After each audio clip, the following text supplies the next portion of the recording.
샬롬. 제가 22일 만에 광역교회를 찾게 되었습니다. 이렇게 여러분이 불러주셔서 너무 기쁘고 감사합니다. 제가 늘 이 강단에 서게 되면 제가 은혜를 받고 갑니다. 오늘도 우리 권사님이 은혜스러운 기도를 해주셨고 또 두 형제분이 그 영혼이 담긴 찬양을 들으니까 제 마음이 아주 뭉클합니다. 자, 원치 않는 그 코로나 재난 때문에 한국 교회가 지금까지 어려움을 겪고 있었습니다. 지금 우리는 교회력에 따라서 사순절을 보내고 있지요. 제가 우리 정 목사님에게 또 임 목사님에게 설교 부탁을 받고 그런 와중에 또 정 목사님이 저한테 문자를 보내셨어요. 목사님, 찬송가 두 곡을 좀 선정해 주세요. 이게 문득 생각하니까 94장 이 사순절에 맞는 찬송가 같아서 또 여러분에게 그 찬송 여러분이 또 좀 간략하게 설명해 주기 위해서 제가 94장을 기재를 요청했습니다. 우리 함께 94장 1절만 함께 부르실까요?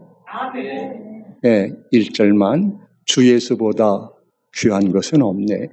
집사님 부탁합니다. 1절만 우리 같이 부르시겠어요?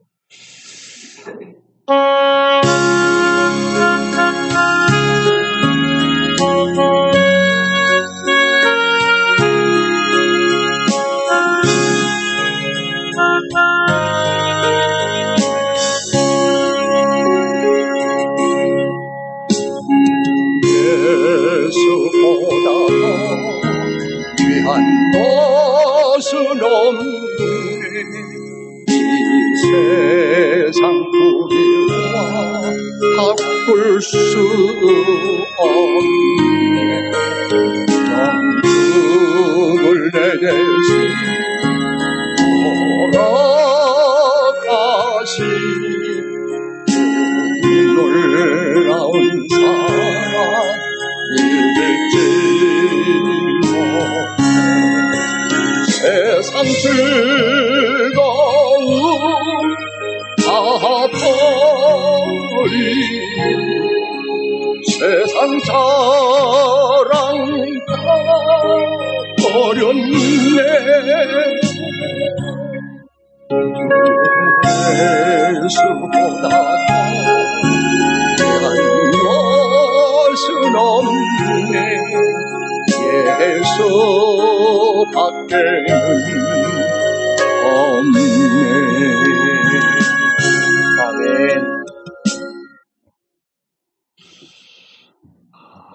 여러분에게 이 찬양에 대한 한 가지 간증을 드리겠습니다. 2차 대전 때 독일과 일본이 전쟁을 벌였잖아요. 미국이 그 전쟁에 참여하면서 마지막 승리는 일본 히로시마에 원폭을 떨어뜨렸습니다. 그 사건 때문에 일본의 천황이 손을 들고 무조건 항복했습니다. 그 이후에 미국 의회에서는 그 원폭 만든 과학자 한 사람을 선정해서 상을 주기로 결정을 하게 됩니다. 미국 의회에서 많은 의원들이 참석했고 그 상 주는 사건을 미국 사람들에게 생중계하는 놀라운 사건이 벌어졌습니다. 이 과학자는 유태인입니다. 핵을 만든 유태인인데 국회의장이 그 과학자 이름을 부르면서 앞에 초청해서 소감을 묻습니다. 많은 상하 의원들이 무슨 말 할까? 아니면 미국의 온 국민들이 그 사람의 입의 시선을 고정시켰습니다. 이 과학자는 마이크 앞에서 방금 부른 찬송가 94장을 울면서 선창을 하게 됩니다. 어떤 멘트보다도 주 예수보다도 더 귀한 것은 없네. 비록 미국 의회가 주는 이 상이지만 예수에 비하면 아무것도 아니지. 그분의 찬송가에 미국 시민들이 큰 신앙의 도전을 받게 됩니다. 하루는 예수님께서 순환종을 앞에 놓고 12 제자에게 묻습니다. 얘들아, 세상 사람이 나를 가리켜 누구라 하느냐? 객관적인 질문입니다. 세상 사람이 나에 대해서 어떻게 보느냐? 제자가 말합니다. 선생님, 선조 중에 한 분이십니다. 혹은 제 요한 같은 분이라고 말합니다. 그때 예수님 말씀하죠. 그러면 너희는 주관적인 질문을 말씀하시는 거예요. 이때 시몬 베드로가 신앙 고백합니다. 시작. 주는 그리스도시요 살아계신 하나님의 아들이니이다. 예수님이 기뻐하셨어. 십자가 지시기 전에 가장 듣고 싶은 신앙 고백입니다. 주 그리웠습니다. 나의 예수님이 주인이라는 거예요. 여러분, 신앙의 본질은 내 주인이 누구십니까? 세상 부경합니까? 물질입니까? 명예입니까? 지식입니까? 돈입니까? 신앙의 본질은 내 주인이 베드로의 고백처럼 주님이 나의 주인이십니다.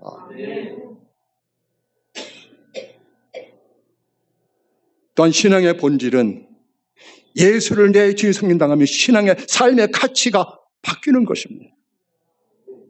내가 추구했던 모든 세상의 사도 바울의 고백처럼 출세명의 돈이 분토같이 보이는 거예요. 똥같이 여기는 겁니다. 여러분, 신앙은 가치가 바꿔지는 거예요. 여러분, 사순절을 지키시면서 예수 만나서 베드로의 고백처럼 주님은 내 주인입니다 라고 하는 인생의 삶의 가치가 바꿀 수 있기를 주님의 이름으로 축복합니다. 제가 설교 말씀을 부탁받은 다음에 어떤 말씀을 드릴까 기도하면서, 그래, 지금은 사순절 기간이니까 합당한 말씀을 내가 준비하자. 여러분, 사순절이 어떤 날이지요? 금년 3월 2일 제수일을 시작해서 4월 10일 종료주일로 마치게 되는 날이 사순절입니다. 사순절은 내 죄를 용서해 주시려고, 십자가 지시려고 예루살렘에 들어가시어서 고난이 시작되는데, 그 주간만 우리가 40일만이라도 1년에 주님의 고난에 동참하는 믿음으로 한 끼를 금식하고 기도하고 구제하고 성경을 보고 전도하고 경건의 삶을 사는, 거기에 포커스를 맞추고 지내는 것이 바로 사순절의 의미입니다. 여러분, 가능하시면 좀 술 좀 드시지 마시고 40일 동안만이라도 한번 끊고 주님 가신 길을 묵상하면서 은혜 받을 길을 주님의 이름으로 축원합니다. 본문의 사건은 예수께서 십자가 지시로 예루살렘에 입성하시면 또 나타난 사건입니다. 저는 본문의 말씀을 여러분에게 세 가지의 맥락에서 드리겠습니다. 하나는 뭐냐면 열매에 대한 사건입니다. 예수님께서 예루살렘에 들어가시는데 다른 복음서에 보니까 무화과나무에서 열매를 얻으려고 가보시니까 잎은 무성한데 얻고자 하는 열매를 얻질 못합니다. 무화과나무는 이스라엘의 화목입니다. 우리 대한민국은 뭐지요? 무궁화지요. 저는 좀 다른 말씀입니다만은 보통 4월달, 5월달에 여의도 국회의사당 앞에 벚꽃이 만개하면 전국에서 많은 사람들이 찾는데 전 마음이 좀 안 좋아요. 왜 그냥 국화가 무궁한데 일본의 국화를 왜 심어놓고 그것도 국회 한가운데 저렇게 즐겁게 보낼까? 제가 넋두리입니다. 이처럼 무화과는 이스라엘 국화입니다. 근데 여러분, 이스라엘의 무화과는 1년에 한 번 열매를 맺는데요. 언제냐? 9월과 10월입니다. 근데 예수님께서 우리가 교회를 보게 되면 예루살렘에 올라간 시기는 3월쯤에서 4월쯤이거든요. 잎은 무성한데 열매를 얻지 못했어요. 근데 예수님께서 즉시 무화과나무를 향해서 저주하십니다. 이제부터는 이후로 열매를 맺지 못하느니라. 이 말씀을 보면서 묵상할 때에 왜 예수님이 누구보다 자연을 사랑하는 분이신데 왜 그 나무를 저주해서 바싹 말리게 하셨을까? 예수님의 의도는, 목적은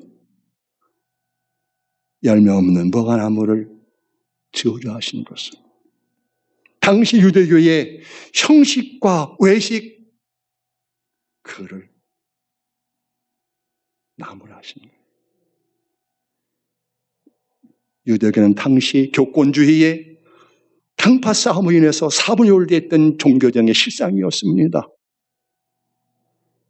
사두개인들, 바리새인들, 헤롯 당들 모두가 다 교권 싸움에 정신이 없어서 하나님 원하시는 공의와 정의와 인애와 사랑 열매를 보질 못한 거예요. 구약성경 미가서에 보게 되면 6장 8절입니다. 하나님 주께서 선한 것이 무엇임을 내게 보이셨나니 여호와께서 너희에게 구하는 것은 오직 정의를 행하며 인자를 사랑하며 겸손하게 하나님과 동행한 것이니라. 어쩌면 예수님 우리에게 요구하시는 것은 형식과 외식이 아니라 종교의 모습이 아니라 내 신앙의 삶에 하나님 원하시는 열매를 맺으라고 하는 사순절의 교훈인 것입니다. 자, 그렇다면 우리 어떻게 주님이 요구하신 열매를 맺을 수 있을까요? 저는 예수님 말씀에 근거해서 말씀을 드릴까 합니다. 예수님께서 마태복음 13장 1절과 9절 말씀 보면 씨 뿌림의 비유가 나옵니다. 여러분 아시는 내용일 거예요. 농부가 씨를 뿌립니다. 여기 농부는 바로 선지자나 혹은 예수님 말씀이 될 수가 있어요. 오늘날 목회자가 될 수가 있습니다. 말씀은 바로 생명의 씨앗인데 4가지 밭에 씨앗을 뿌리지요. 하나는 뭐지요? 길가에 씨앗이 떨어졌는데 새들이 와서 먹어버렸어요. 새는 뭘까요? 원수마귀지요. 그 다음에 2번째 뭡니까? 흙이 얇은 돌밭에 떨어짐에 흙이 깊지 아니하므로 곧 싹이 나오나 해가 돋은 후에 타서 뿌리가 없으므로 말랐습니다. 말씀은 떨어졌는데 시련과 고난 속에서 말씀이 결실하지 못한 것이지요. 3번째 무엇입니까? 더러는 가시떨기 나무 위에 떨어짐에 가시가 자라서 기운을 막았고, 내 마음 말씀이 떨어졌는데 무엇을 먹을까 마실까 걱정 염려에 그 말씀이 결실을 맺지 못했다는 것입니다. 예수님께서 분명히 우리의 의식주를 아십니다. 필요한 건 아십니다. 그래서 예수님 말씀하신 너희는 무엇을 먹을까 마실까 입을까 염려하지 말라. 너는 먼저가 뭡니까? 우선순위입니다. 신앙의 우선순위가 뭡니까? 먼저 그 나라 의를 구하게 되면 이 모든 것 너에게 주시리라. 여러분 신앙의 삶의 본질을 바꾸는 겁니다. 땅의 가치가 아니고 땅의 것이 아니라 하늘을 쳐다보고 그분이 원하시는 것이 무엇일까? 그걸 찾는 것이 바로 신앙의 우선순위인 것입니다. 많은 교인들이 길가에 흙이 얇은 돌밭에 혹은 가시떨기에 말씀이 떨어지는데 열매가 없어. 그런데 여러분 4번째 주님 말씀하십니다. 좋은 땅에 떨어짐에 어떤 것은 100배, 60배, 30배.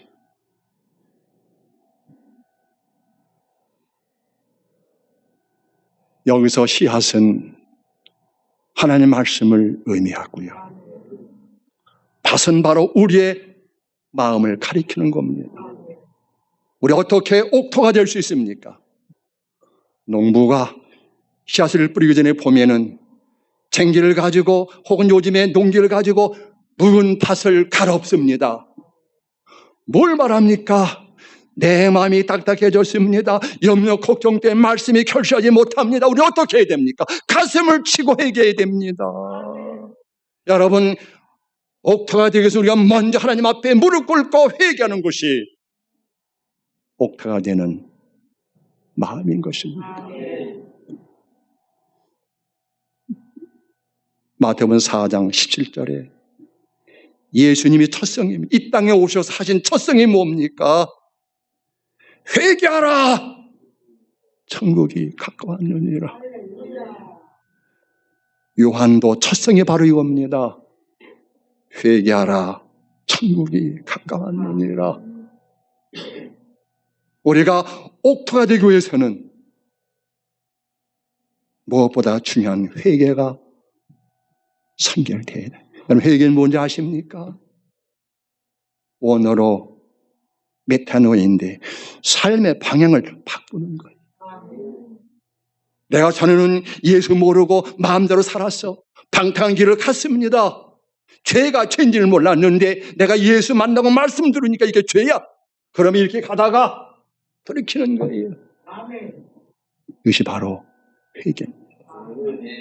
그런데 여러분 반드시 회개는 열매를 맺어야 되는 겁니다. 입술의 고백도 중요하지만 진짜 회개는 삶의 열매가 하나님 앞에 드려야 온전한 회개가 되는 것입니다. 그 다음에 농부가 이른 봄에 옥토에다가 씨앗을 뿌린다면 어떻게 합니까? 수고와 희생이 뒤따릅니다. 그치요? 땀방울을 흘려야 됩니다. 우리가 옥토가 되었으면 우리의 기도와 헌신의 땀방울의 희생이 묻어나야 되는 겁니다.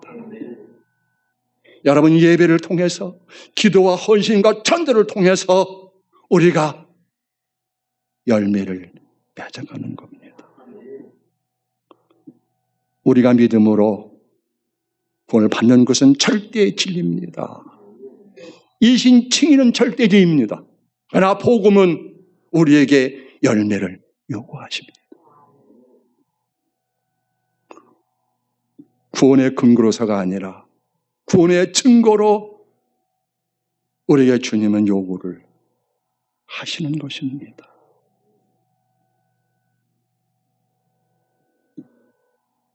또 한 가지는 요한복음 15장 5절 말씀 보면 열매께서 어떻게 됩니까?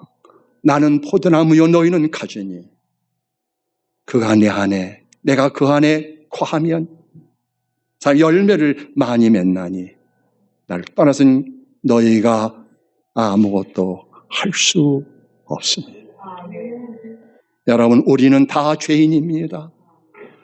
노력과 희생도 중요하지만 우리의 삶에 가장 중요한 것은 우리가 예수 안에 생명 안에 있어야 되는 겁니다. 우리가 말씀과 엔카운트 하나가 될 때에 열매를 맺는 것입니다. 여러분, 포도나무가 있지 않습니까? 뿌리가 있습니다. 우린 접붙임 받은 사람들이 내가 아무 노력해 열매는 게 아니에요. 우리는 예수 안에 있으면 그 열매를 맺는 겁니다. 또 한 가지는 성령 충만함을 받아야 되는 것입니다. 사람은 지정의를 가지고 있다 해도 연약성과 환경의 지배를 받기 때문에 우리 쉽게 환경에 넘어지는 질그릇 같은 존재들입니다. 우리가 열매기 위해서는 무엇보다 성령의 충만을 받아야 열매를 맺을 수가 있습니다. 바울은 말합니다. 술 취하지 말라. 성령의 충만함을 받으라. 예를 들어 볼게요. 마태복음 26장에 보게 되면 예수님께서 이렇게 말씀하십니다. 너희가 다 나를 버릴 때가 올 것이다. 그러니까 주님 배반한다는 거지요. 이때 베드로가 뭐라고 말합니까? 모두 주를 버릴지라도 나는 결코 버리지 않겠나이다. 호언장담합니다. 베드로는 12자 가운데 항상 핵심의 멤버였습니다. 예수님께서 어딜 가든 기적의 사건 속에 세 제자를 동행하시는 누굽니까? 베드로, 야고보, 요한입니다. 그만큼 예수님 세 제자를 신임하시고 사랑하셨어. 그런데 그 베드로가 말하기를 다 주를 버려도 나는 주님 안 버려요.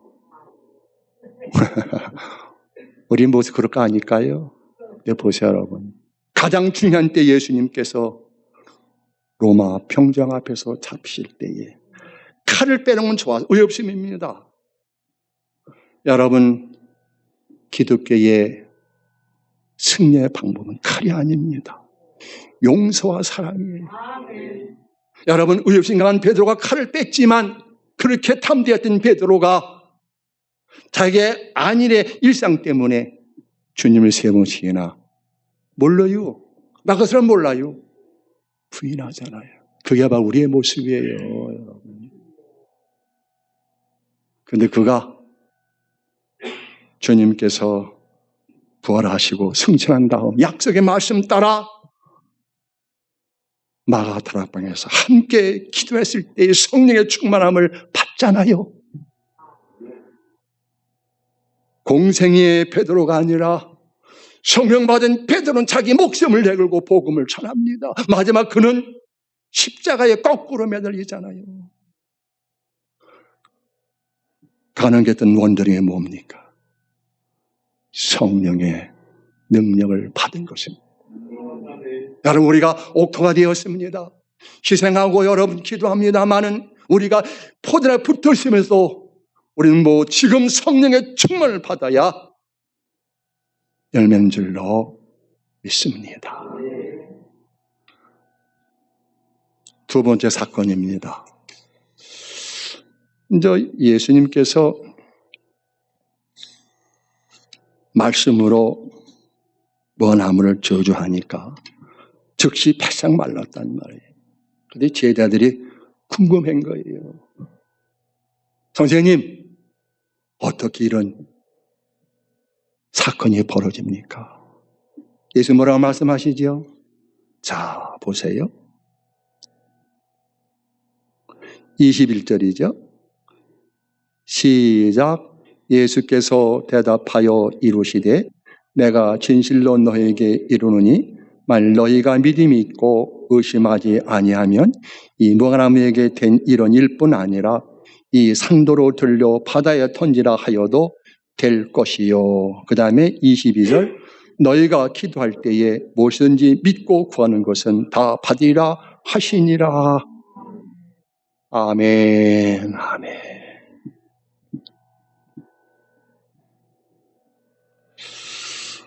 우리 기독교에서 기도와 믿음은 뗄 수 없는 신앙의 수단입니다. 그렇죠? 그래서 기도와 믿음이 동반될 때에 역사가 나타나는 겁니다. 제가 두 가지 사건을 여러분에게 소개하겠습니다. 하나는 기도입니다. 저희 교회에 여집사님이 계신데 고3을 키우는 모녀입니다. 가정에 문제가 있어서 친정집에서 살고 계신데 그 살던 집을 1억에 130만 원의 월세를 줬습니다. 그건 왜냐하면 고3 딸을 교육하기 위해서 직장 다녀도 돈이 부족하니까 월세를 받아서 교육비를 충당하려고 세를 놨어요. 2년 된 농부입니다. 그런데 이 사람이 3월 12일까지 나간다는 거예요. 계약이 됐으니까. 그래서 2개월 전부터 그 아파트 주변에 복도에 다 내놨습니다. 안 나가는 거예요. 얼마나 집사님이 안타까워했어요. 그 집사님이 스스로가 40일 작정기도 하고 직장에 퇴근한 다음에 오후에 꼭 교회 와서 기도하고 돌아가기를 40일이 되어도 전혀 부동산에서 연락이 없는 거예요. 누구보다 제가 마음이 아주 그냥 안 좋습니다. 어렵게 사는 집사님 모녀인데 그래서 제가 3월 12일 날 신방 갔어요. 오후에. 그래서 집사님, 그 친정어머니, 딸 제가 앉혀놓고 예배드린 다음에 하나님 앞에 기도합시다. 기도했어요. 하나님 앞에 간절히 기도했어요. 그랬더니 여러분 기도 끝나고 한 2시간 만에 연락 와서 부동산에서 그거 세입자 있는데 주시겠습니까? 아 당연히 주지요. 여러분 1억을 빼줘야 될까요? 날짜가 됐는데 하나님은 그날 당일날 그것도 오후 늦게 그래서 제가 그 친정어머니하고 집사님하고 딸에게 하나님은 살아계시다. 우리에게 믿음의 성장의 과정을 주시는 것이지 아주 그 친정엄마하고 모녀가 너무 기쁨을 제가 봤습니다. 여러분 하나님 지금도 살아계신 주님이십니다. 믿고 구하면 반드시 주시는 분이 하나님이십니다. 그래서 구하라, 찾으라, 두드리라. 아멘. 여러분 성경에 보게 되면 한 아버지가 자식이 어릴 때부터 간질병이 들어서 얼마나 심했던지 물속에 불속에 들어가 여러분 지켜보는 부모의 마음은 까맣게 타들어가겠죠. 뭐 안 해봤겠어요, 여러분? 요즘 말 맞다나 무당도 불러봤을 것이고 암이 타보다 찾았을 것 아닙니까? 그런데도 아무런 시험이 없어. 그런데 기독량에 들어보니까 예수라는 분이 계신데 문둥병, 안진뱅이, 벙어리 고쳐주시더라. 복음을 들은 거예요. 믿음이 생긴 거예요. 주님을 찾아왔어. 찾아왔는데 예수님은 보이지 않고 9명만 제자가 있는 거예요. 그때 예수님은 산에 올라가 기도하고 계셔서 누구하고? 베드로, 야고보, 요한. 9명이 남았는데 그 아버지가 아들 데리고 와서 얘기하니까 9명의 제자가 평소에 자기들이 듣고 보았던 행대로 물러가라 그랬겠지요. 웬걸 그 귀신이 끔찍도 안 하는 거예요. 예수님이 내려오셨어.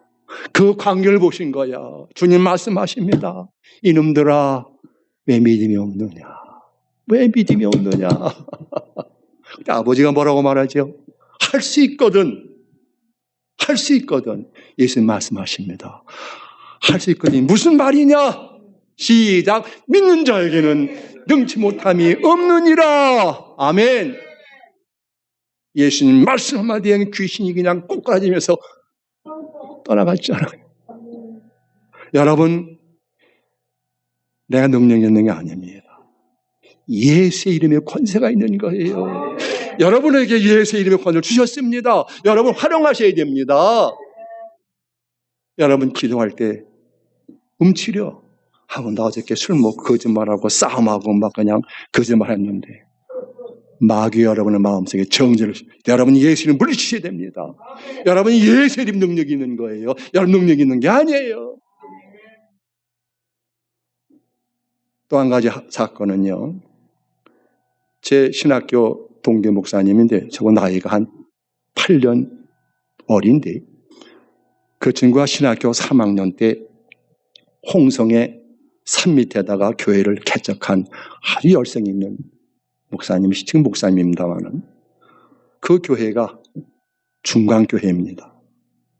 근데 그 교회에 나이 많은 권사님이 계신데 새벽마다 수요 금요 집회에 꼭 참석하죠.